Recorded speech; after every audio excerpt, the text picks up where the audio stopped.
truth is the most convincing story that maps onto reality, and that's why the central narrative is falling apart. Right now in the United States, people should not be walking around with masks. We must see the central narrative for the fiction that it is. We are Americans. While elections are sometimes messy, this was a secure election. The founders began the fight for human liberty and self-governance, and it's up to us to finish the job. I'll tell you what, we are in a truth emergency right now. This is the end game.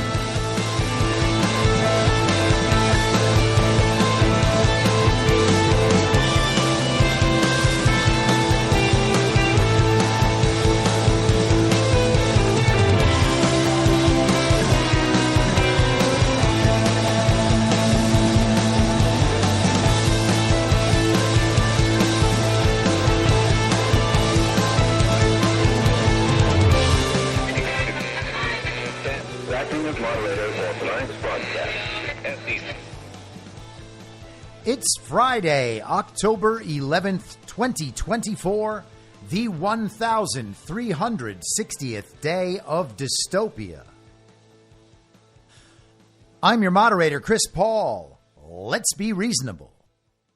A warm welcome and hello to all of you listening through a paid subscription at imyourmoderator.substack.com. You can become a paid subscriber for as little as $50 a year or $5 a month. And in doing so, you will get the ad-free experience. You'll be able to participate in the conversation over on Substack, and you'll be invited to the interactive live stream every Wednesday afternoon. And if you can't or you simply don't want to, continue listening to the free version on Substack, a wide variety of podcast platforms, and of course, Rumble. All I ask is that you share it with your friends. You can find the links to the podcast, the writing, the social media, and the merch site by visiting linktree.com/I'mYourModerator. Anyone who understands the roller coaster we've been on these past few years knows we haven't reached the end yet, and there may still be hard times to come. And as we add $1 trillion to the national debt every 100 days, we could be headed for some shaky financial times. If you're like me, you're figuring out how to diversify and make sure some seeds are planted for whatever may come. And that's one of the many reasons I think Bitcoin is part of our future. But it's not only about money. Bitcoin looks to be a critical part of the next generation of technology, communications, energy, verification, and even national defense. I'd encourage everyone to do their research and do it now. And if you're convinced of the likelihood that Bitcoin is an essential part of our future, then you'll need an on-ramp. I recommend River. River empowers you to grow your portfolio without any unwanted surprises and eliminates third-party custodians, putting you in control of your assets. Open an account with no minimum purchase requirement. You can get your Bitcoin journey started with just $1. Visit partner.river.com/reasonable to create your River account today. That's partner.river.com/reasonable. Now, I know that many of you out there understand the need to diversify assets, or maybe you're looking to protect your retirement savings, but you're not quite there yet on Bitcoin, and you feel better about precious metals. I get that too. I think going in multiple directions is wise, and I do that myself. And when it comes to buying precious metals, you want to be working with a good company, and that's why I've partnered with Goldco.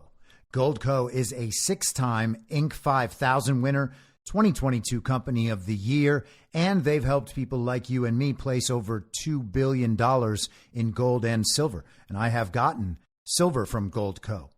And right now they're offering my supporters up to $10,000 in bonus silver while supplies last. Don't pass this offer up. Go to reasonablegold.com now.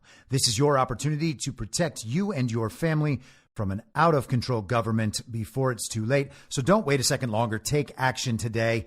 Click on the link in the podcast notes or go to reasonablegold.com now and get your free gold kit, your free IRA kit. You'll be glad you did. All right, so yesterday we were talking about the potential for a smooth transition to a second Trump administration, especially in light of CNN publishing an article describing how the Trump team had not been in contact with the proper governmental authorities in order to arrange a smooth transition in the event that they might win. this very, very close race. The various members and agencies of the entrenched deep state bureaucracy, the administrative state, were wondering why Donald Trump and his team did not want to hear from them and read their memos about their plans for how they would be planning to transition from communists into non-communists in order to work with the Trump administration and make themselves valuable and important to the Trump administration, retain their roles that they have always had in every prior administration and would need to continue to have if the government in its current form is going to persist into the future. It's one thing to lose the presidency or the House or the Senate. It's another thing to lose the entrenched deep state bureaucracy, the administrative state. They've worked so long to build that. And in fact, it's that administrative state that actually runs everything, because clearly the fake President Joe Biden and the fake Vice President Kamala Harris aren't actually exercising any influence on guiding the country.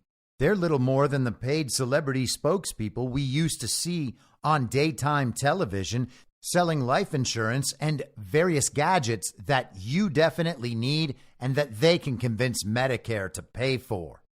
Now, of course, the administrative state hates Trump and they're scared of Trump. Imagine, for instance, if one of these regulatory bodies like the FDA or the EPA was the gravy train for all the major companies in that industry, and those companies would profit greatly if only they went along with the totality of the regime agenda. The regime would help them stomp out their competition so long as they continued to comply. That's essentially a cartel, and that's essentially what we have. So what would it mean then if the Environmental Protection Agency just ceased to exist? Now, if you're a child-brained standard issue villager on the uniparty left, that means that the world is going to be destroyed in 30 years because the thing called the Environmental Protection Agency is no longer around. And we wouldn't even have a planet right now if the Environmental Protection Agency hadn't been around 1,000 years ago. So I guess they kind of have a point.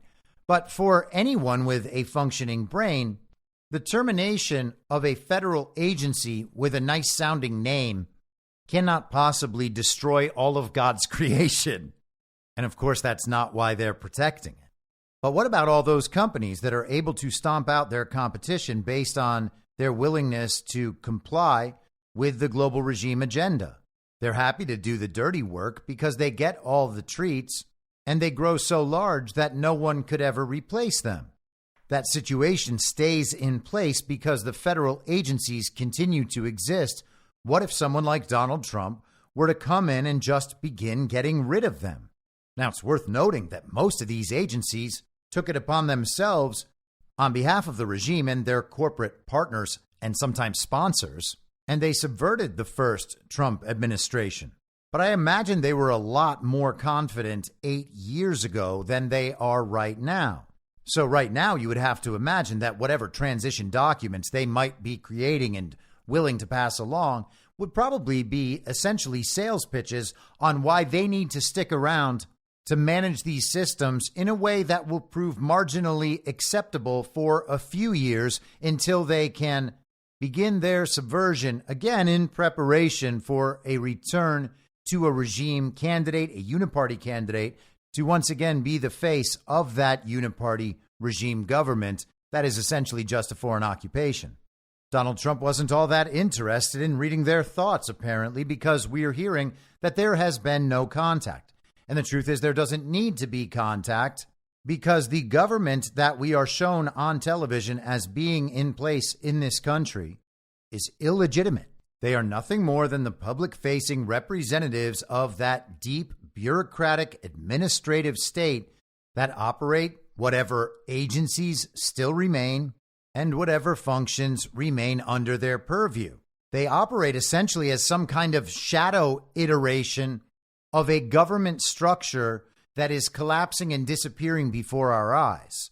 I've seen people theorizing that perhaps all of this is because the Trump team doesn't want to tip their hand on who might serve in the next Trump term, and maybe there's some truth to that. But I think it might just be because none of this is actually necessary. We talked about the International Crisis Group report yesterday and how they recognized in that report from March 2020 that since January of 2019, there had been 2 presidencies in Venezuela. They were attempting to remove Nicolas Maduro by scheduling elections earlier. They wanted to change the composition of the election governing bodies, and they wanted to apply any influence necessary to get Maduro to step down so they could take over in Venezuela. But they recognized 2 presidencies because the guy in there was not their guy. So they had to tell the rest of the world, you know what?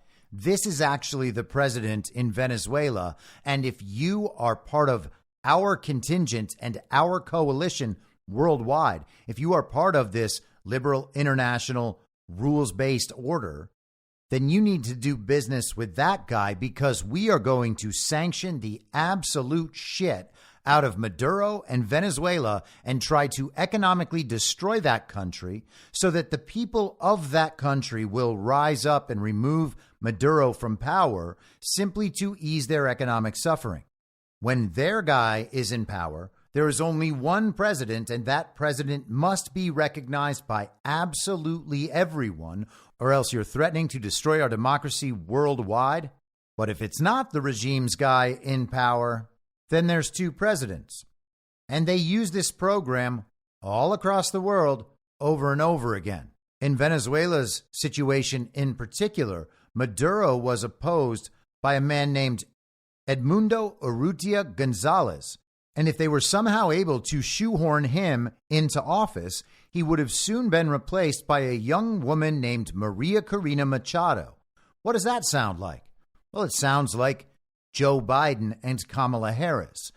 The corrupt old man is just a Trojan horse to bring in this young, vibrant communist woman that everyone just wants to have a cackle with. They attempt different versions of this program everywhere, and they've been doing it for as long as they've been taking over countries. All you need is full economic control and full media propaganda control, and whoever they want becomes president everywhere. And they had that, at least through what we call the Western world, which is essentially just the British Commonwealth, a handful of European nations, and their colonies worldwide. And oh yeah, of course, Israel. Puppet government after puppet government after puppet government. All of their action influenced and directed by global governing bodies. All of that influenced and directed on behalf of global bankers and whatever other shadowy interests have been promoting this agenda for centuries or millennia. And so I believe that we can think of our situation with this government in very much the same way that I described the relationship between reality prime and the false reality. We have that reality prime base layer, this empirical, observable reality that we interact with on a direct physical level. And then we have layer upon layer of the false reality created on top of that through various social constructs, through the entertainment we consume, various narratives that have built over time, false histories we've been taught are real. All of these things create our perception of the world, and that layers on top of reality prime. And the more we interact with those perceptive elements that aren't true, they exist only in that false reality layer, the more we interact with those, the more actions we take in reality prime under the belief that we are actually interfacing with those elements of the false reality. We are simultaneously changing elements of reality prime in a way that's in complete opposition to what we think we're doing while suffering under a total inversion in that false reality layer. And here's an example. I hope it doesn't hit home for too many people in a sad or depressing way, but I understand that it might. Nonetheless, it's a good example. There are a lot of people out there who were told they were going to lose their jobs unless they went out and got a COVID shot. They went along with the vaccine mandate. They went out and got that shot. And they said to themselves, I have a family that I need to protect, and my family depends on this income. If I refuse to go out and get this COVID shot, then I'm going to be fired from my job, and my wife and kids, they're going to go hungry. And that makes a lot of sense in the false reality. because we're led to believe that money is the absolute most important thing, even if it means we're not around anymore. People risked their lives. They injected themselves with a toxic experimental substance that could not protect them from a disease that could not kill them. The COVID shot itself was already a product of inversion within the false reality. The science said to do something that had never been done so that we could save ourselves from a disease that wasn't deadly by injecting ourselves with something that could kill us. The science said that. And then people injected themselves with that substance to keep their jobs so they could keep making money to take care of their family, but risked the possibility that the substance they were injecting themselves with could actually kill them at any point. And then there would not only be no money for the family in the future if you're dead, there would be no time. There would be no love. There would be no guidance. It wasn't just that you would have to raise your children in a significantly diminished material state for some time until you made the money again. It was that people simply wouldn't be around. And I would argue that's because people weren't thinking on that base layer. They weren't interfacing with reality prime. They were operating in correspondence with the incentive and punishment structure within that false reality, and potentially also within the party of false decorum. And I'm differentiating because the incentive and punishment structure in the party of false decorum is not the only incentive and punishment structure within the false reality layers. And so how do we apply that to the way that we are viewing our so-called government and the situation that we find ourselves in? Now, we had a founding of this nation. There's certainly founding mythology. That mythology certainly does not reflect the reality, but it probably reflects aspects of that reality and gives us at least a set of principles to aspire to.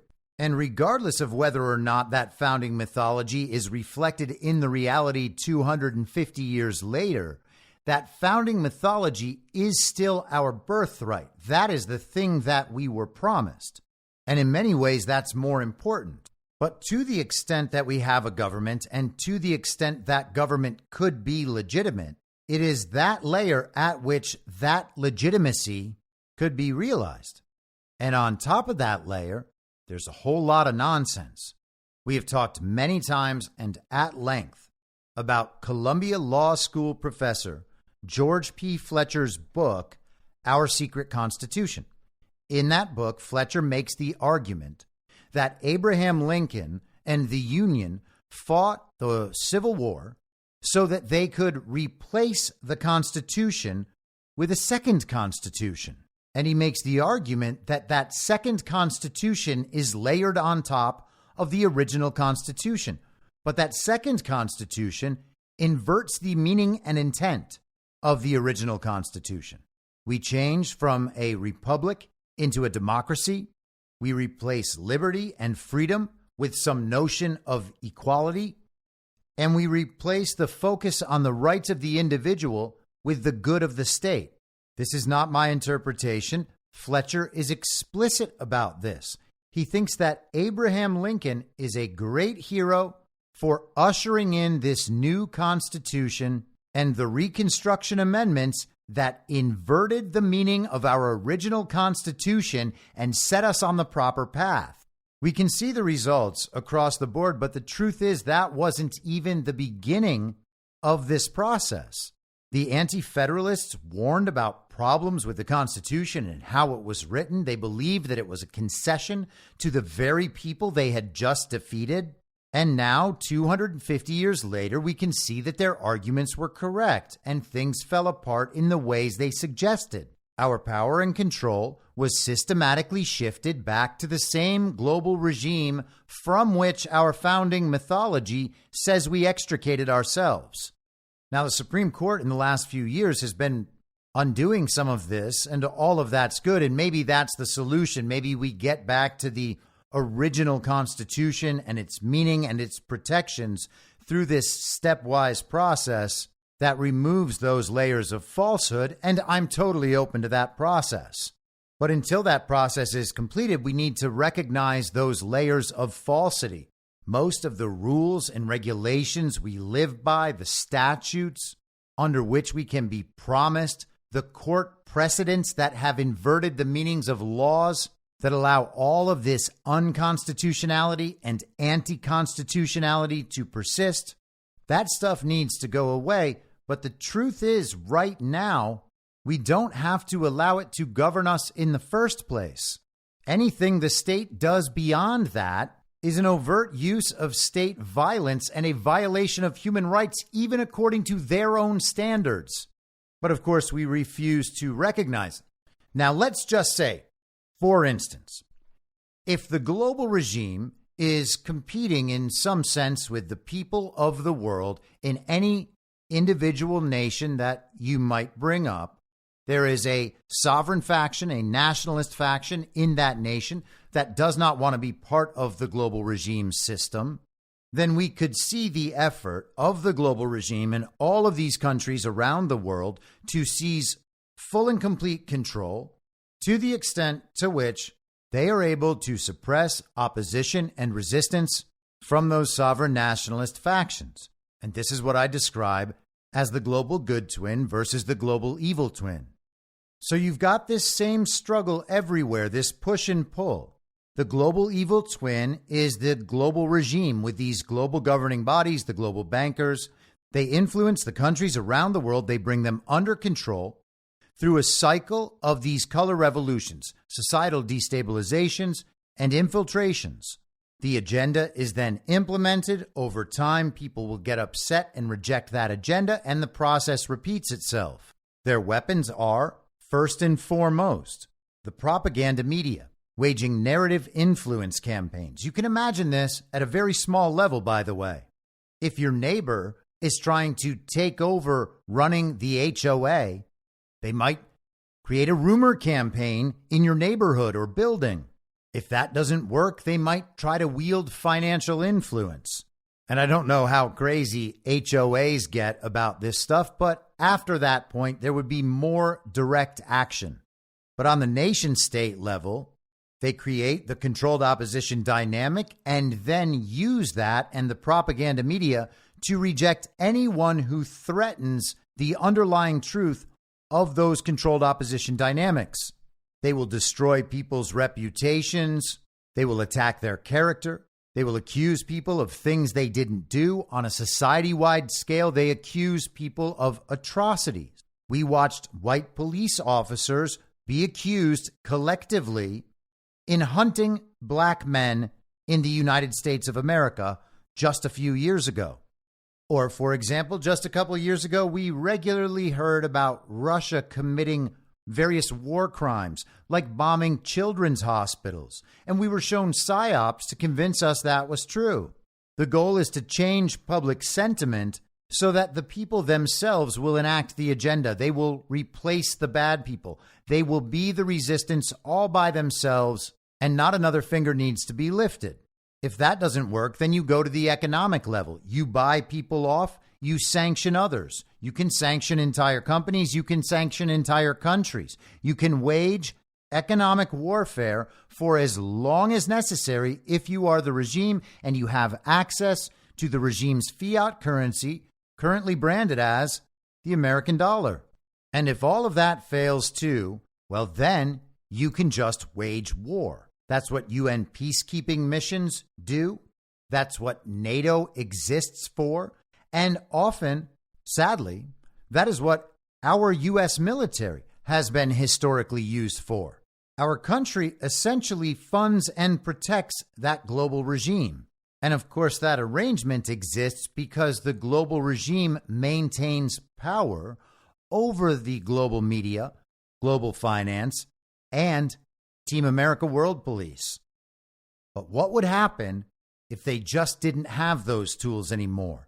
If the global propaganda media didn't work like it used to and people could bypass it? If, let's say, countries representing more than half the world's population, including and especially people who had been most harmed by the implementation of the global regime's agenda, were to just move beyond that regime fiat currency and create their own currency so they could trade with one another outside of that system, well, that enforcement mechanism would disappear. And then all you've got left is Team America World Police and NATO and the UN peacekeeping missions. But here's the thing. The UN peacekeeping missions were basically mercenary forces from the global regime factions in all of the countries they were trying to take over. And that element has kind of been lost too. Their program cannot be run without control of the media, control of the finance, and control of the force mechanisms. We can see the so-called Biden-Harris administration attempting to use all of these mechanisms to suppress their opposition and suppress their resistance, bring everyone into compliance, bring everyone into line. We see Kamala Harris going out on major television shows. She goes and sees Oprah. She goes and sees Howard Stern. She goes and sees Stephen Colbert. There's an entire segment of the country that will never watch any of those people again. They are legacy entertainment because they are part of that legacy system, that legacy media the global regime controls. But they can't get their message out that way, and no one believes it. So that part of their system, their control mechanism, is breaking down. The same thing is true of the finance. Part of this is the rise of BRICS. Part of it is the advent of Bitcoin and potentially other cryptocurrencies, I guess, perhaps decentralized finance in general. And they really don't seem to have control of the military. If they did, they would probably be sending them around the world to protect these proxy states they are losing, proxy states that are being reclaimed by the sovereign nationalist leaders of these other countries around the world who want nothing to do with the global regime. And so ultimately, we have to think of this on a sliding scale. How much infiltration and control does the global regime have? And separately, what is the people's perception of that underlying reality? And to what degree is their perception influenced by that legacy media propaganda operation? Think about this. What if it was true that only 5% of the country actually believed that Joe Biden and Kamala Harris were in power? Would they be able to exercise power in this country if the people said, yeah, we're not going to comply with any of this? We're not going to recognize the government. We're not interested in violence. We're not trying to overthrow the country violently. We're not trying to overthrow our state governments violently. We just simply don't recognize them anymore because they are illegitimate and they need us to go along with their systems in order for them to have their systems. If only 5% of the people were still going along with that and 95% of the people attested to the legitimacy of Donald Trump as the president, as the leader of government, they wouldn't have any power whatsoever, regardless of how much actual power they have right now. They might still control elements of our judicial system. They might still have federal agencies in place that regulate your business or your industry. I'm not suggesting that all of it is gone in reality yet. I'm just suggesting that that's not the only layer that matters. That layer matters to the extent to which people give that layer credence and legitimacy through their collective belief. Without proper enforcement mechanisms and the ability to enforce their agenda by visibly and publicly suppressing dissent, those layers will disappear the moment they are recognized and challenged, because they do not comport to the reality prime layer of our government, which is that founding mythology and the Constitution in its original form and intent. That is where we are being brought through this process. And if that is where we want to go, then we need to recognize it and propel ourselves forward in that direction by not only refusing to comply with those layers of falsehood, but by calling them false and pointing out they're false at every possible occasion, rather than reaffirming their legitimacy because you have some sort of nostalgic affinity for our institutions. These institutions are not what they were intended to be. I'm down to join you in your nostalgia for our institutions if those institutions were what they were intended to be. It cannot ever be radical to suggest that everyone comply with the set of rules we all actually agreed to. And it cannot be radical to point out, hey, that's not in the set of rules we actually agreed to. I don't have to go along with that. And it doesn't matter if the rule has only been violated for 2 years, or if it's been violated for 50 years, or if it's been violated for 250 years. It's not radical to say that's not the rule that anyone agreed to. That is a distortion of the rule. That is a distortion of our Constitution. That is a distortion of our system, of our morality, of everything we intend ourselves to be. That is a distortion. It is not radical to demand to be returned to that. It is not a violation of our conservatism to want to reverse those distortions. But the influences of controlled opposition suggest otherwise. It would be akin to arguing that we can't get rid of transition gender surgeries for kids because they're in place now. And what are you, some kind of radical? If you were conservative, you wouldn't want to threaten the system in that way. It's absolutely crazy, but that's what we deal with. We were told that we couldn't call out the obvious, blatant, in broad daylight rigging and theft of what we are told were the elections through which we determine our leaders and representatives, because it would threaten our institutions, because it would threaten our very democracy. And we as conservatives, we don't want to upset the apple cart like that. Things aren't great, but they're okay. And they could get a lot worse if something goes wrong. So, we're going to grovel for now. And hopefully we can win a number of rigged and stolen elections in a row. It would probably take 30 or 40 or 50 years to win enough to gain back the sort of power that we need. And of course, it's not actually possible to win any rigged and stolen elections. But it's not conservative to threaten to remove some of our institutions. I mean, these totally corrupted and illegitimate man-made organizations are what our country is founded on. Oh, yeah. Yeah, you do sound like a very principled conservative. I get it. The point is that ultimately it comes down to what we are willing to go along with, what we are prepared to believe. The system survives because we keep breathing life into it.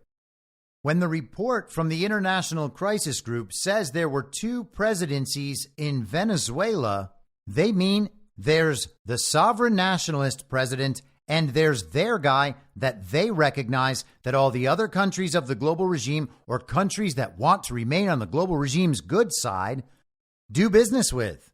They used to be able to enforce that. They can't enforce it anymore.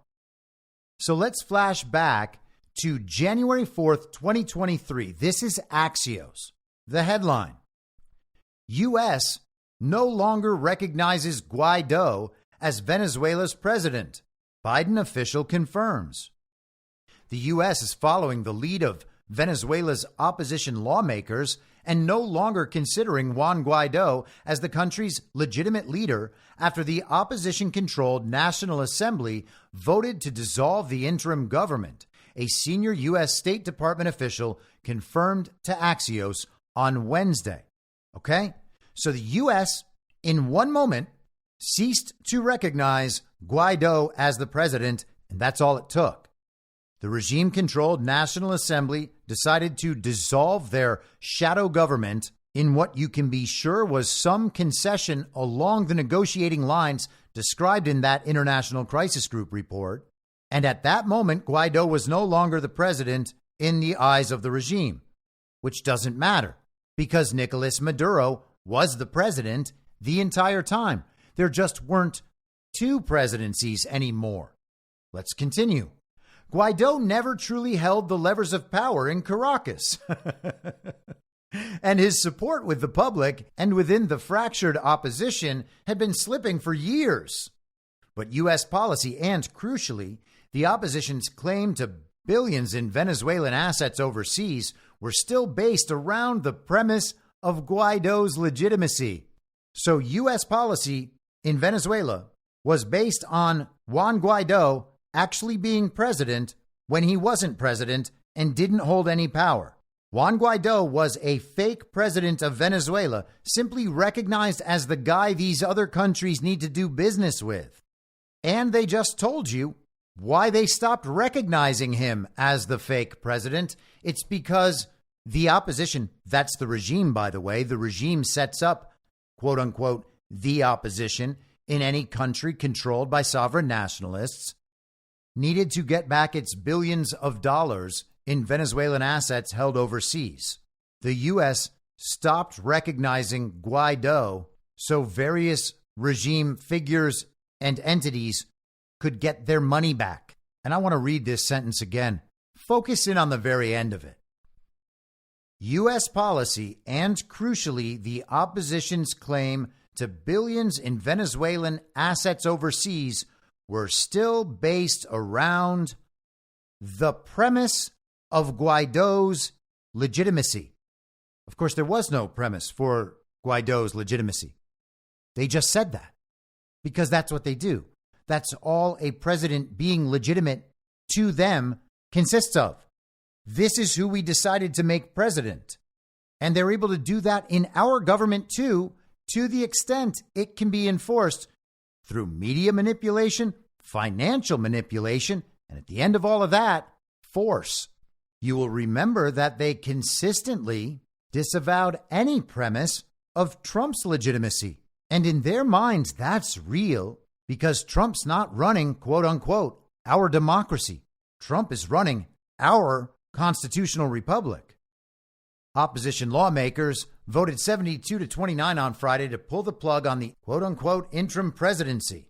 4 years after the Trump administration and dozens of other countries had backed Guaido's bid to displace Nicolas Maduro. Dozens of other countries. It's weird, isn't it, that they can't prove the people of Venezuela backed Guaido? Guaido's allies warned that the move would compromise the opposition's international legitimacy and risk the overseas assets falling into Maduro's hands. And I guess that argument did not win the day. Not that they weren't correct. There is no international premise of legitimacy for Guaido's government. And to believe that the sovereign nationalist nations and leaders around the world, like Mohammed bin Salman or Vladimir Putin or Xi Jinping, ever recognized any legitimacy whatsoever to Juan Guaido's quote-unquote presidency is preposterous. We are not in a different situation here. We are in the same situation. Let's continue with this article. Axios articles are never all that long. But others in the opposition noted that Guaido's government had failed to produce democratic elections and was never intended to be permanent. Well, how's it going to produce, quote unquote, democratic elections? It's not even a real government, and they had a real president the entire time. The step put the U.S. in an awkward position. While the Biden administration has softened its approach to Maduro and promoted dialogue with the regime, it had continued to treat Guaido as its primary interlocutor, even as governments in Europe and Latin America stopped recognizing him. They just called Guaido the primary interlocutor. What does that mean? That means that's the guy regime-oriented nations do business with. And they admit that governments in Europe and Latin America stopped recognizing him. Isn't that amazing? You can become not president anymore just based on people failing to recognize you as president? How is it even possible? After the vote, spokespeople for the White House and State Department declined to say whether the U.S. was dropping its recognition of Guaido. Instead, they said the U.S. recognized the National Assembly, elected in 2015, which Guaido had led as Venezuela's only remaining democratically elected institution. So the body that the regime controls, that was elected 8 years ago, that's the only legitimate body recognized by the regime, and Guaido led it. Wow, that's amazing.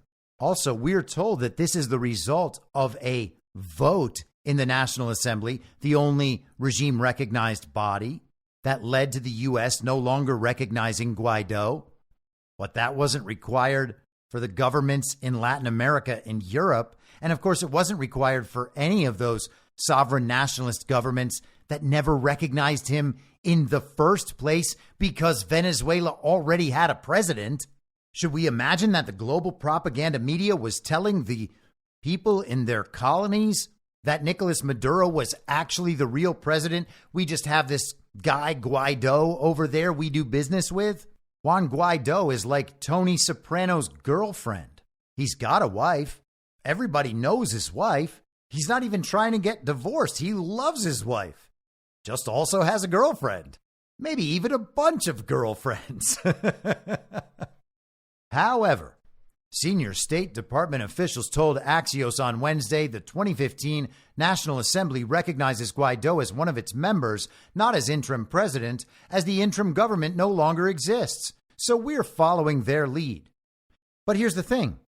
It was never an interim government. It was never any kind of government whatsoever. It was a body that wielded certain influence, illegitimate in that country, but recognized by other people around the world. And the extent to which they could wield influence and power was the extent to which they could claim any sort of legitimacy. All of it existed on the false reality layer because there was already a real president who controlled the real elements and was supported by the military. There was no constitutional process by which Guaido, quote unquote, left office. Everyone simply stopped recognizing him as any kind of president. The official went on. The National Assembly is currently in the midst of making internal decisions regarding its own leadership, so we're going to wait and see how that plays out. The U.S. will continue to communicate with Guaido and other, quote unquote, like-minded members of the opposition, the official added. Guaido's presidency became a self-perpetuating thesis, said Phil Gunson, an international crisis group analyst in Caracas. Oh, fantastic. His mission to quickly replace Maduro had failed. He'd lost public confidence, and he lacked the support of 3 of the 4 major opposition factions, but his international backing and control of some government assets seemed to make him immovable, Gunson told Axios. Finally, though, opposition lawmakers decided to, quote, chop off the afflicted limb, end quote, and accept the, quote unquote, painful consequences, Gunson said, adding that it remains to be seen whether the dissolution of the interim government will have any bearing on court cases regarding gold reserves held in the UK or control of oil refiner Citgo. Sounds like the International Crisis Group and their partner organizations at Shell and BP and Chevron didn't win that play in Venezuela. How very sad. What's next? The National Assembly, which convenes over Zoom because much of the opposition is now in exile, is expected to select its new leadership this week. While Guaido derived his claim to the presidency on the assembly leader's place in the presidential line of succession, that model has now been scrapped. So you see that? He never won an election. Guaido never even ran for president. He was just the leader of the regime-controlled National Assembly, and Donald Trump announced to the world that the United States now recognizes him as the real president. This is another one of those instances where the thing Donald Trump says and claims to support is not always Donald Trump just telling you what he actually wants, what the right move is, or what you should believe. Recognizing Juan Guaido as the president of Venezuela was a chess move. It was almost definitely the result of a negotiation. Some concessions were made to get Donald Trump to announce that he recognized Guaido. He not only recognized him, he brought Guaido to the United States and honored him at the State of the Union speech. This would be akin to countries around the world simply recognizing Nancy Pelosi as the president because of her position in the line of succession back in 2020 through, I guess, January of 2023. But we don't need to go down that path. There's only conspiracy theories down there. Let's close out this article. The opposition remains divided and appears unlikely to rally around one single figure in the near term. There may be no clear opposition leader until candidates are selected for the presidential elections planned for 2024, blah, blah, blah. We all know how that turned out. The talks between Maduro and representatives of the opposition are likely to continue, but Maduro has thus far, quote, shown no willingness at any point to to grant the kinds of concessions that might lead to free and fair elections, Gunson says. And those concessions were outlined in that report. Free and fair elections are, in Gunson's own words, a self-perpetuating thesis based on the premise of legitimacy according to the global regime, as represented here and often by the International Crisis Group, chaired by Lord Mark Malloch Brown, with Alexander Soros and George Soros on their board of trustees, with Robert Malley as their president and CEO. Robert Malley is the fake and illegitimate Biden administration's top diplomat for Iran and was implicated in a scandal involving the mishandling of classified information. Isn't that what Jack Smith was going after Donald Trump for? Ask yourself this. Did Nicolas Maduro need to go through a transition process to resume his presidency of Venezuela when regime-oriented governments around the world stopped recognizing Juan Guaido as president, even though Juan Guaido never exercised any power in the first place? No transition was necessary. And I can prove that because no transition took place. And Nicolas Maduro just kept chugging right along being president. And it's funny because most of regime media will say that Maduro's been president for years. They can call other people president of Venezuela as many times as they want. It doesn't change the fact that Nicolas Maduro has been president of Venezuela since 2013. I did an episode a couple of weeks ago called The Illusion of Legitimacy. I think that fits right in line with the International Crisis Group framing the premises of legitimacy. That's all there is. It's not real votes determining the future of the world. It is the premise of legitimacy. It is a public mandate that cannot be delivered through fake elections. Because free and fair elections are elections held under the terms of the regime, achieving the regime's desired outcomes. They are psychological operations meant to convince the public that they have given their public mandate to whoever the television says is the winner. This is CNN yesterday. Federal judges declined to extend voter registration deadline in Georgia and Florida as states face hurricane damage. Now, what is the key raw material of the election fraud apparatus? Voter registrations. And from that raw material, they create fake ballots. They send those ballots out. They collect them. They vote them. They count them. And then through a system of lawfare, they protect the reported results. The regime controls every step of that process. 2 federal judges have rejected requests to immediately reopen voter registration in Georgia and Florida as the Southeast continues to grapple with significant storm damage ahead of the November election. Southern states impacted by Hurricane Helene have been facing intense pressure by voting and civil rights groups to give residents more time to register to vote, given the devastation wrought by the storm and the disruption already caused by Hurricane Milton, which made landfall on Florida's western coast late Wednesday.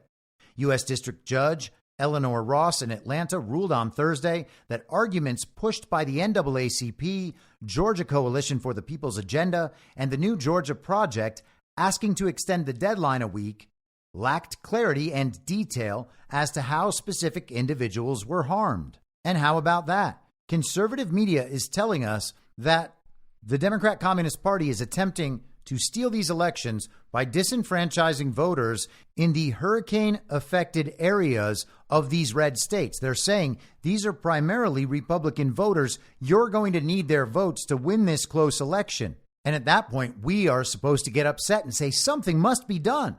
Well, what does the regime want done?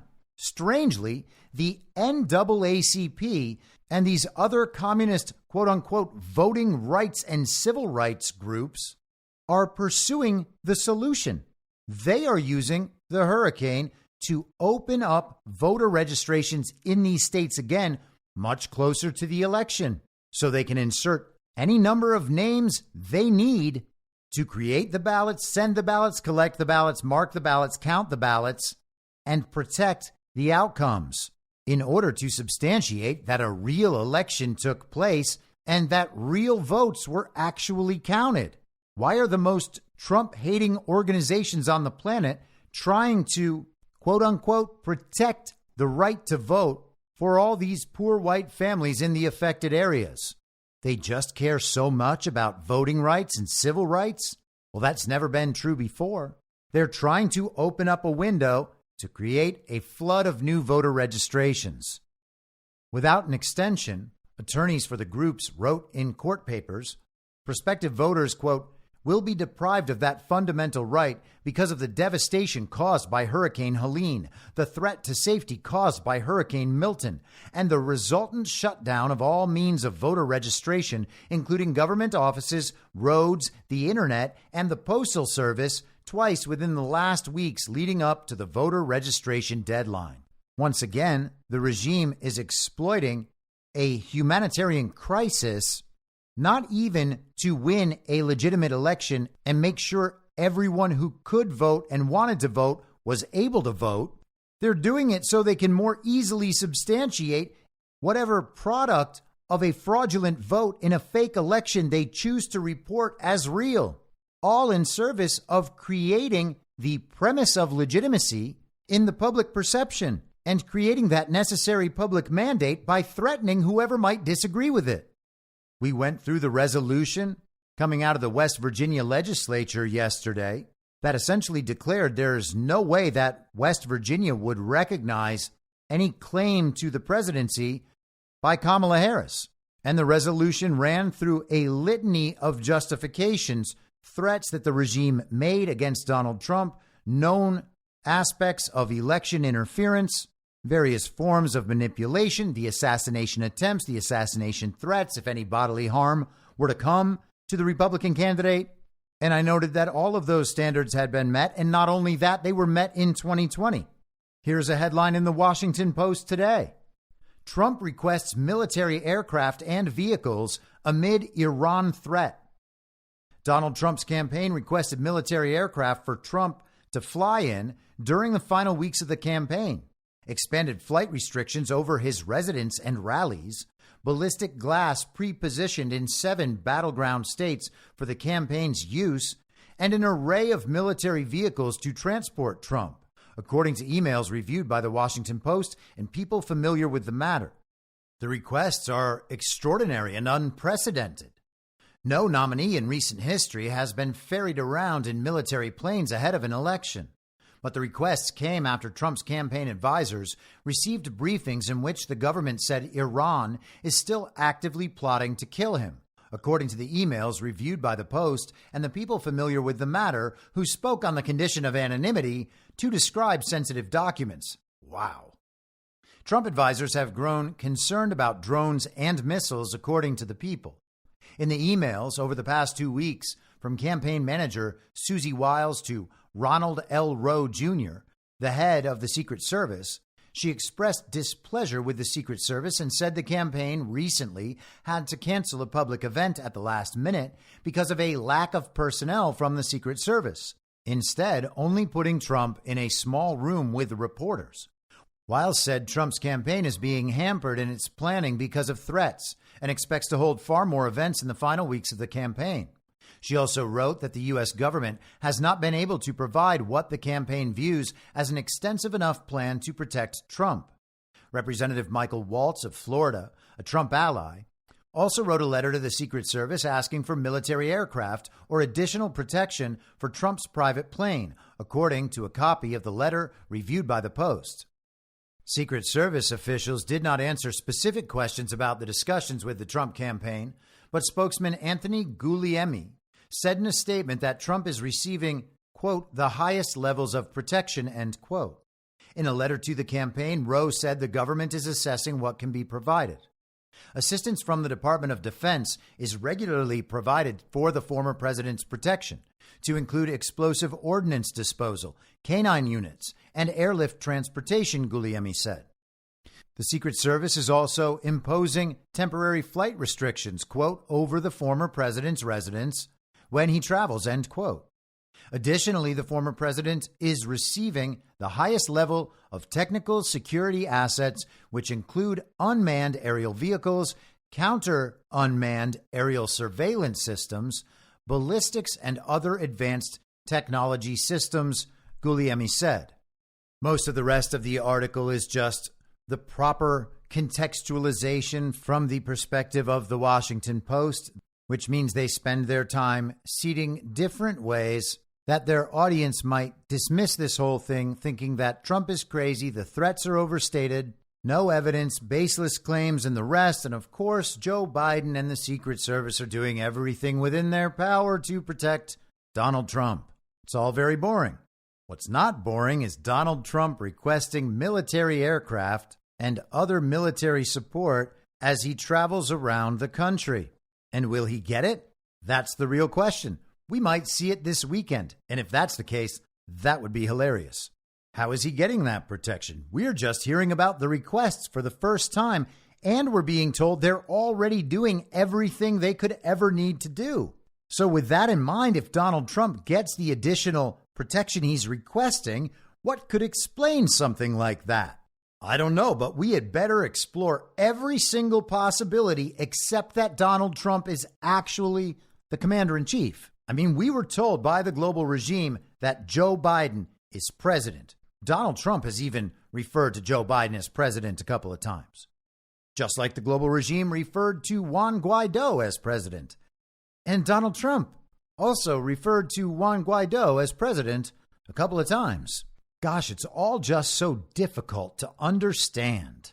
A president can be illegitimate even if the TV says he's legitimate, and even if other governments say that president's legitimate, he still might be illegitimate. Don't we need to grovel before our election officials? And don't we need to grovel before our courts? And don't we need to grovel before our local representatives and state representatives and federal representatives? Don't we need to beg authorities to fix our problems for us? No, we don't. Just one more election-related item here, and we'll return to the question of legitimacy and transitions and multiple presidents, layers of legitimacy and parallel governments. This is Next Gov from Tuesday, October 8th. Foreign adversaries will aim to discredit results after Election Day, intel officials warn. Foreign rivals seeking to tip November's presidential election results in their favor will likely deploy tactics that cast doubt on the election results after November 5th by amplifying false claims and disinformation, intelligence officials warn. The intelligence community, quote, expects foreign influence actors to continue their campaigns by calling into question the validity of the election's results after the polls close. An official in the Office of the Director of National Intelligence told reporters on a Monday call. Thus, in such a contested post-election atmosphere, foreign actors probably will use tactics similar to those that they are using today to undermine trust in the integrity of the election and election processes, as well as to further exacerbate divisions among Americans, said the official who spoke on the condition of anonymity per ground rules of the call. And naturally, we hear these assessments all the time. Just as a brief aside, Trump has been talking this week about the corruption, the malfeasance, the election interference by CBS News. They conducted a terrible debate. We know about the Leslie Stahl 60 Minutes interview back in 2020. 60 Minutes just interviewed Kamala Harris and edited that interview in various segments specifically to make Harris look good. Donald Trump has been going off about all of this on Truth Social and elsewhere and talking about how CBS should lose their license. And maybe that is true according to the rules of the game. And if we want to enforce the rules in that way, so be it. But that's another situation where we don't need to seek authority to solve our problems. We don't need to grovel and beg the government to fix CBS News for us. We just need to turn off CBS News. If everyone turns off CBS News, then CBS News doesn't matter anymore. It is another parallel to what we were talking about. If everyone just turns off Joe Biden as president, the idea, the concept, then it no longer exists. It is no one else's responsibility to discern truth for us. We do not need to beg authorities for help in that effort. And we shouldn't want to empower authorities to determine what is true and false in the first place and then to enforce it. Back to the article. The assessment, delivered just under a month before November 5th, adds that foreign adversaries are expecting the race between former President Donald Trump and Vice President Kamala Harris to be a close call. Foreign nations, namely Russia, Iran, and China, oh no, have already made attempts throughout the past year to meddle in election outcomes and political discourse. The U.S. last month charged Iranian operatives with carrying out hacking activities to disrupt the election, including a breach into the email inboxes of Trump campaign staff. Officials also said that Russia, China, and Cuba are aiming to influence the vote in select congressional races to promote candidates that are more in favor of the nation's geopolitical or economic stances. And it seems like what they're after here is the ability to delegitimize candidates on the congressional level. It won't be enough just to simply delegitimize Trump. You're going to have to delegitimize some of his allies. They were all supported by Russia, Iran, China, and Cuba for some reason. Moscow, for instance, backs candidates opposed to sending more aid to Ukraine, while Beijing is pushing for those that support core interests around its claims to Taiwan. So if you're not interested in going along with the regime's agenda in Ukraine and Taiwan, it's because you're under the influence of these foreign nations and their election interference. It's not because you just simply don't want to spend all of America's blood and treasure protecting regime proxy states that are creations of the regime in the first place. Back to the article. Cuba is focused on top-of-mind political issues, including trade embargoes and travel restrictions. Havana considers election influence activities as part of its standing requirements to influence those policies, and Florida is a prime target of their activities, said the ODNI official, who added that Cuban operatives have focused heavily on the Latino population and Spanish-speaking voters. A different ODNI official said that campaigns have received quote-unquote defensive briefings about the malign influence efforts, but declined to name specifics. The official added that the office has delivered more than, quote, 3 times the number of briefings that we have delivered in prior election cycles. Sounds like a whole lot of malign influence. Now, there is a transcript of this briefing for the press on the State Department's website. And introducing this briefing, the moderator says, "Hello and welcome to the Washington Foreign Press Center's briefing on election security 30 days before Election Day. My name is Gina Staub at the U.S. Department of State, and I'm the moderator for today's briefing. This briefing is on background. On the call today, we have several experts. They will self-identify, and you can attribute their remarks to an ODNI official." And that, of course, is the Office of the Director of National Intelligence. So the media members on this briefing call knew who these officials were, but couldn't report their names to the public. Why would they need anonymity for these sorts of claims? It's almost like they're just making it all up and don't want it attributed back to them. And there's one quote from the briefing I want to share with you. "The U.S. intelligence community does not evaluate the effectiveness of foreign intelligence operations because doing so would require us to evaluate protected free speech in the United States." And so this is one of the officials speaking to the media members on the call. "So that is not a role for the intelligence community. As far as the safety of voting systems and procedures, what I would say there is we have not seen foreign efforts to date to attack the integrity of voting systems. A lot of the activity we're seeing so far is influence operations or information operations, and some of those operations do question the integrity of the voting if that distinction is clear. And so they're saying the foreign influence operations are attacking everything but the actual election system. The actual election system is perfect, you see. If you doubt that, you're repeating the big lie, you're telling a conspiracy theory, and you're threatening to tear at the very fabric of our democracy. You see, what they're actually trying to do is they're trying to trick the American people, particularly those people who might be open to voting for Donald Trump and all of these other candidates. You know, all those stupid people. These foreign influence operations work like a charm against those stupid people. And when we tell you that Donald Trump or any of these candidates won based on malign foreign influence, you'll know it's because they were stupid and not because the election system was intentionally created to guarantee the ability to substantiate the reported outcomes of fake elections. Perhaps someday we'll recognize this trick and stop supporting that system in the first place. We think that we give our votes and they tell us what we voted for. That's not how it works. They tell us what we voted for, and then if we are able to check in a probing enough manner, they create the evidence to substantiate the reported results. Because it's not really possible in most cases to prove the illegitimacy or unlawfulness of the individual votes. That's why they set the system up this way.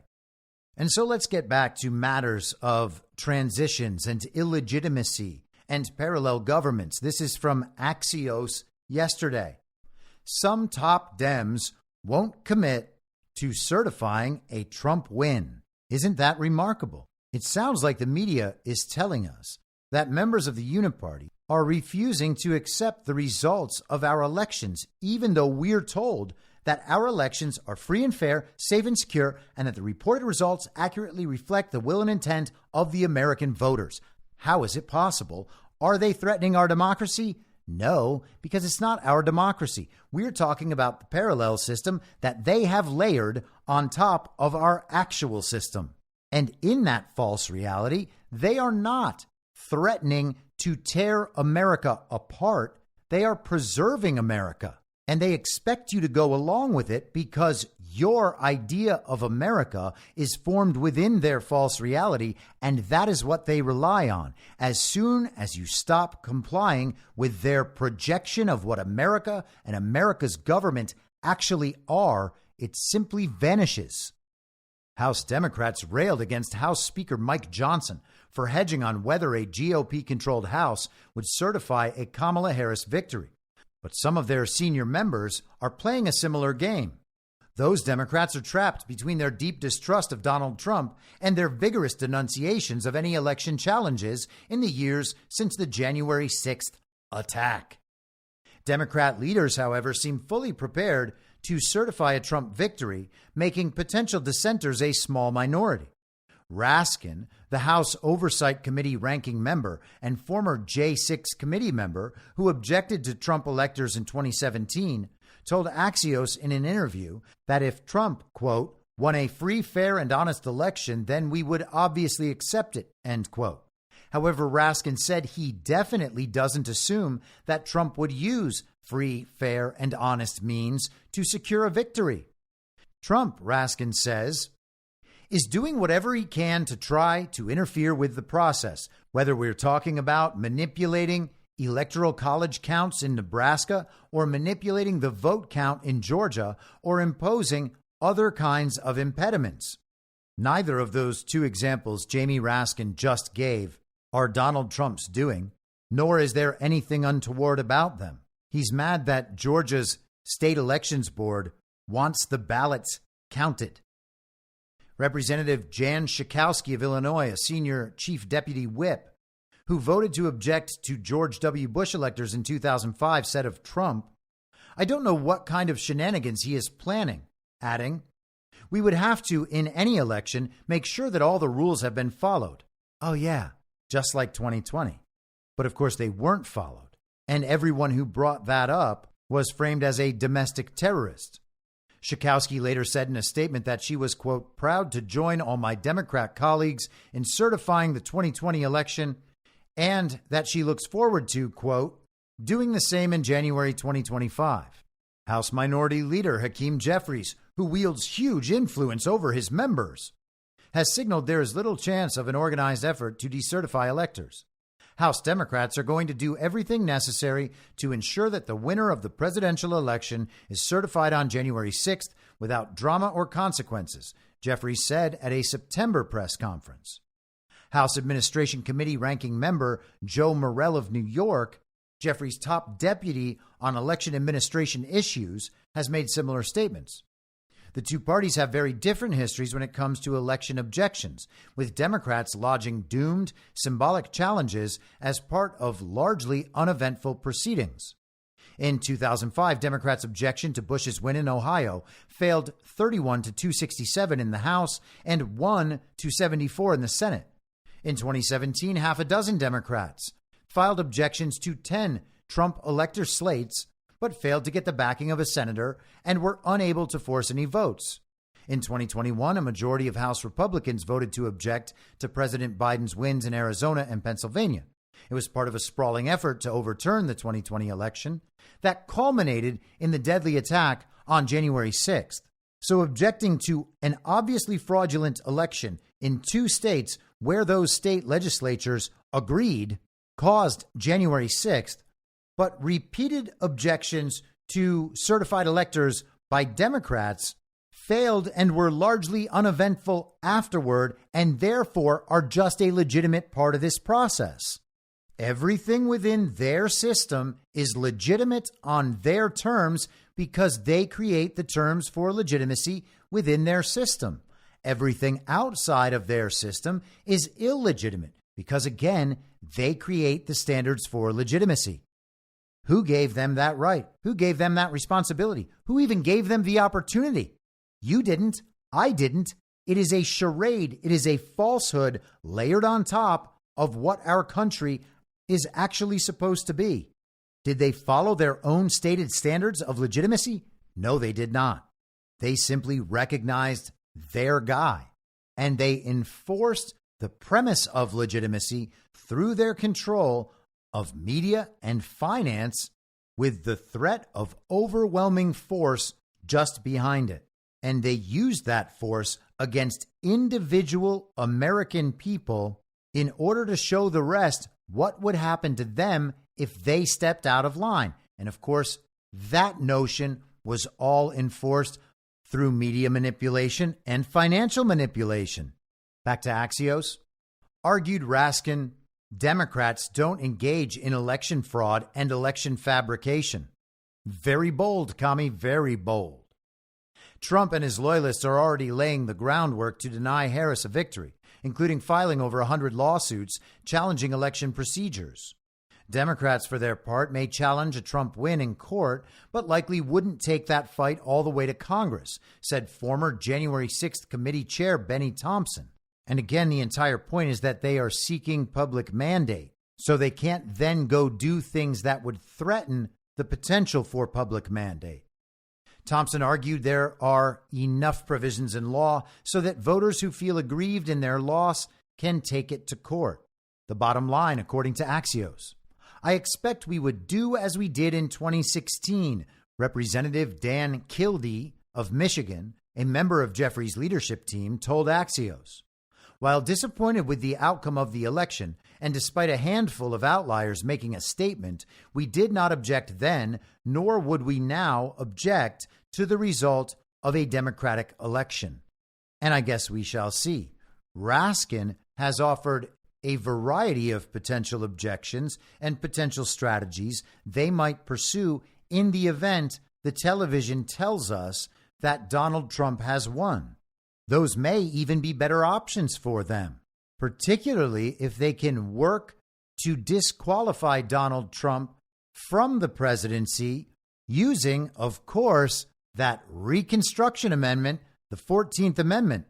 The secretaries of state in the individual states tried to remove Trump from the ballot under the 14th Amendment, claiming that he incited an insurrection, using the sham J6 committee report based on a white paper by Norm Eisen as the proof that Trump had committed insurrection, something that the president simply cannot do.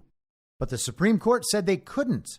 The Supreme Court said that sort of thing has to be initiated in Congress. Congress is the only body that could declare that the president incited an insurrection and was an insurrectionist.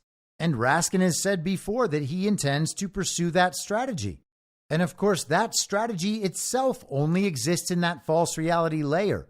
Is anyone going to approve of that strategy being carried out and carried through? The only chance of that being possible, in my mind, is if there is a parallel uniparty right effort to delegitimize Trump's victory after 11/5, knowing that if they assist the uniparty left in removing Trump, then they get to have one of their guys there and begin the work of rebuilding their power and reputation. And they assume that MAGA will go right along with them because they believe that they have convinced us by being sometimes Trump, as Ben Shapiro says, that they are our allies and we will go ahead and support their guy. Well, who's their guy going to be? I guess we'll find out if we have to. Why would we have to? Well, the only reason we'd have to is if people want to continue getting the hose over and over and over again. If people don't want to get the hose, they can simply recognize the real dynamic at play here and simply opt out. We need to move to the parallel system. And the parallel system isn't something new and scary. It's the real system. We just need to eliminate that layer of falsehood.